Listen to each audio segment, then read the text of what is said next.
একটা মাংস রান্নাতে যদি সবার হাত থাকে তাহলে সেই রান্নার স্বাদ কিন্তু 3 গুণ 4 গুণ বেড়ে যায়।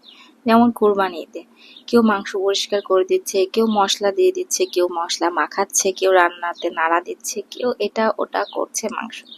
আর আমার মতো কিছু পাবলিক মাঝখান দিয়ে বাটি নিয়ে মাংসতে বসে বসে খেয়ে ফেলছে।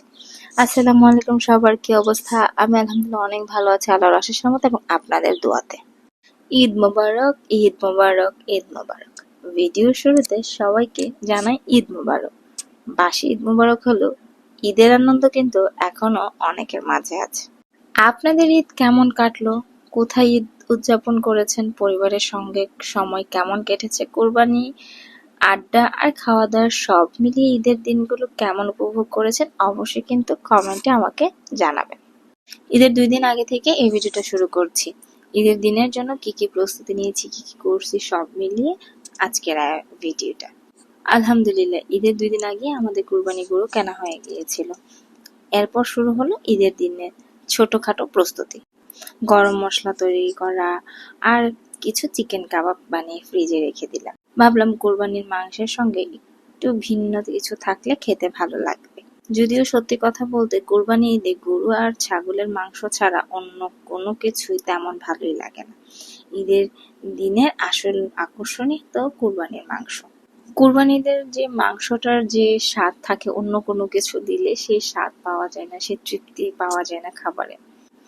ঈদের আগের দিন আমি, আমার জামাই আর আমার ছেলে 3জন মিলে হাতে মেহেদি দিয়েছিলাম আর আমাদের হাতে লিখেছিলাম হাম্বা মুবারক। আমি তেমন ভাই আর্টিস্ট না, গরু ভালো করে আঁকতে পারি না। ভিডিও দেখে দেখে টুকি টুকি করে একটু চেষ্টা করছি যে আমার হাতে, আমার জামাইয়ের হাতে, আমার ছেলের হাতে একটু আঁকার জন্য। যেহেতু কোরবানি ঈদ, এই জিনিসটা একটু ভালো লাগে আঁকতে। রোজা ঈদে তো ডিজাইন করে 2 হাত ভরে মেহেদি দেই, কোরবানি ঈদে না হয় একটু ডিফারেন্ট কিছু দিই। ঈদের আগের দিনেই সবকিছু গুছিয়ে প্রস্তুত করে রেখেছিলাম। মাংস আসার সাথে সাথে যেন প্রয়োজনীয় জিনিসগুলো, মশলা, কাবাব সবকিছু একসাথে রেডি করে যেন রান্নাটা তাড়াতাড়ি করতে পারি। ঈদের দিন সকালে হালকা করে রেডি হয়ে নিলাম। অনেকে দেখি কুরবানি ঈদে খুব ভারী সাজ করে, কিন্তু আমার কাছে কুরবানি ঈদের আনন্দ অন্য জায়গায়।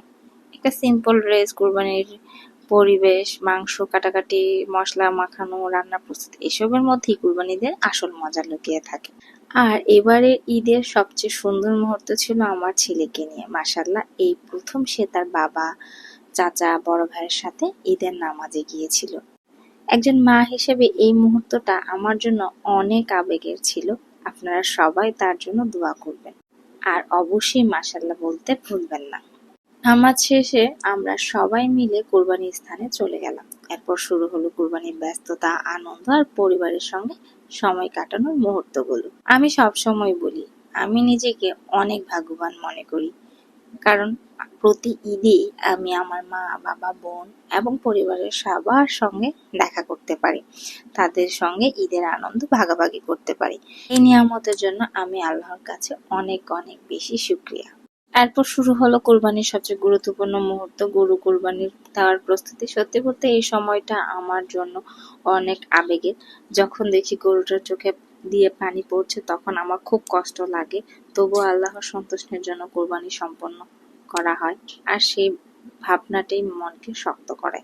কোরবানি শেষ হওয়ার পর সবাই উপরে চলে আসলো নাস্তা করার জন্য, আর এদিকে আমরা সবাই মিলে নাস্তার আয়োজন নিয়ে ব্যস্ত হয়ে গেলাম। কেউ ফুচকা চটপটি বানাচ্ছে, কেউ ফালুদা তৈরি করছে, আম্মুর রান্নাঘরে ব্যস্ত, আর আমি পরোটা, ডিম আর অন্যান্য নাস্তার ব্যবস্থা করছি। ঈদের দিনের সকালটা এমনভাবেই শুরু হয় পরিবারের সবাই একসাথে বসে খাওয়া, গল্প আর আনন্দ ভাগাভাগি করার মাধ্যমে। এবার আমরা নাস্তাটা একটু ভাগাভাগি করে নিয়েছি। যেমন আমি শ্যামাই, পরোটা বানিয়েছি, আমার ভাগ্নি যে ছোট্ট সে ফালুদা বানিয়েছে, আপু পায়েস বানিয়েছে, চটপটি, আর আম্মু পাস্তা শ্যামাই বানিয়েছে। সবাই মিলে যদি ঈদের আনন্দ যেমন ভাগাভাগি করি, রান্নাটাও যদি একটু ভাগাভাগি করে নি না, তাহলে আনন্দটাও বেড়ে যায়, কষ্টটাও কমে যায়, আর প্রত্যেকটা খাবারে সবার ভালোবাসাও জড়ায় থাকে। এই যে সবাই মিলে একসাথে খাচ্ছে, এই আনন্দটা যে আমার চোখের জন্য, মনের জন্য কি শান্তি। মাশাআল্লাহ মাশাআল্লাহ, আমার পরিবারের জন্য সবাই দোয়া করবেন। নাস্তার পর সবাই মিলে ছবি তুললাম, ভিডিও করলাম, স্মৃতিগুলোকে ক্যামেরা বন্দি করে রাখলাম। ঈদের দিনে পরিবারের সঙ্গে কয়েকটা ছবি না তুললে যেন দিনটাই অসম্পূর্ণ থেকে যায়। যেহেতু কুরবানি নিয়তে জিলহজের শুরু থেকে চুল নখ কাটা থেকে বিরত ছিলাম, তাই নখগুলো বেশ বড় হয়ে গিয়েছিল। কুরবানি শেষ হতেই আমার বড় বোন আমার নখ কেটে দিল। আমি নিজের পায়ের নখ কাটতে পারি না, তাই সবসময় আমার বোনই এই কাজটা করে দেয়। আলহামদুলিল্লাহ, এমন বোন পাওয়া সত্যি ভাগ্যের ব্যাপার। আমি আমার বোনের নিয়ে খুব গর্ব করি। এরপর শুরু হলো কুরবানি ঈদের সবচেয়ে আনন্দের সময়। মাংস পরিষ্কার করা, ধোয়া, মশলা মাখানো আর রান্নার প্রস্তুতি। আমার বোনরা মাংস দিয়ে পরিষ্কার করছে, আম্মু আর আপু মশলা মেপে দিচ্ছে, আর আমি খুব মনোযোগ দিয়ে মাংস মাখাচ্ছি। এই কাজটা আমি ভীষণ আনন্দের সহকারে করি। অনেকেই বলে মাংস মাখামাখি করতে আবার কেমন লাগে, কিন্তু কুরবানি ঈদের আসল আনন্দটা যারা পরিবারের সবাই মিলে এই কাজগুলো করে তারাই বুঝতে পারে। মাংস কাটা, ভাগ করা, মশলা মাখানো, রান্না করা, এসবের মাঝেই ঈদের বিশেষ এক অনুভূতি লুকিয়ে থাকে। একদিকে রান্না চড়িয়ে দিয়েছি, আরেকদিকে নিচে গিয়ে মাংস দেখিয়ে ওজন করা হচ্ছে, ভাগ করা হচ্ছে, কে কত কেজি পেল, কখন মাংস কোথায় যাবে, এসব নিয়ে সবাই মিলে আলোচনা করছি, সাহায্য করছি, হাসি আর আড্ডা দিচ্ছি। এই ব্যস্ততাগুলো আসলে কুরবানি ঈদের সবচেয়ে সুন্দর মুহূর্ত।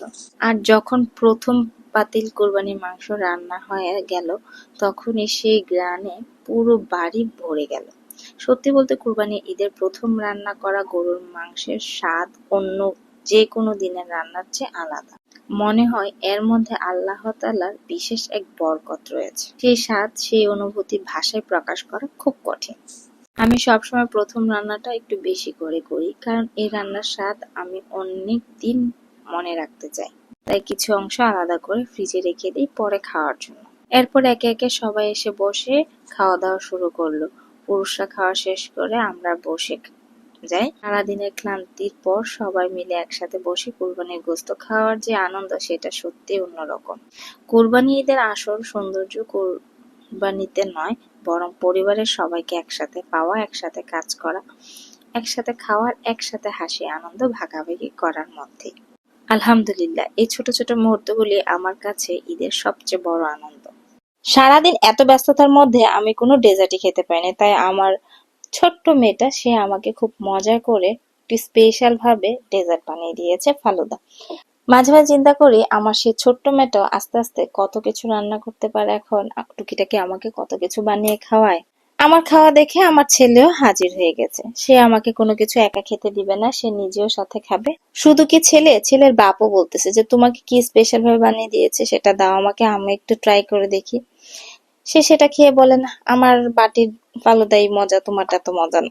তারপর ডেজার্ট খাওয়াটাও শেষ করে সবকিছু গুছিয়ে চলে আসলাম আমার নিজের বাসায়।